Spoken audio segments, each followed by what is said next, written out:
everybody at LaCroix. It's Pastor Ron on location in Dogtown, the neighborhood in St. Louis where I grew up, standing outside of what was then Rowe Elementary School.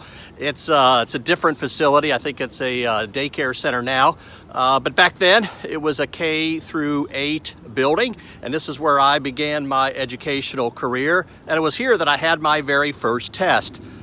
I can't begin to tell you what that test was about. I assume I had it in kindergarten, or maybe they had mercy on kindergartners and it was in first grade. But I had a whole lot of tests in here for the 9 years that I was at this school, not only in the classroom there, but also on the playground behind the building, playing games, avoiding fights, because my neighborhood, well, it just seemed like there was a fight every other day.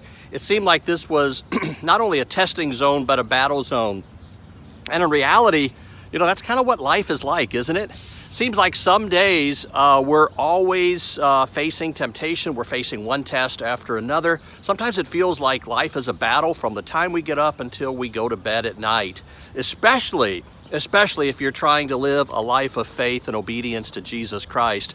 And so a couple weeks ago, we looked at where the whole story began and the great failure of our first parents. We want to look at a different kind of test, and one that ended very differently. And so I'm very excited about sharing this message with you as we continue this series, The Truth About Lies. I look forward to joining you in worship at LaCroix this weekend.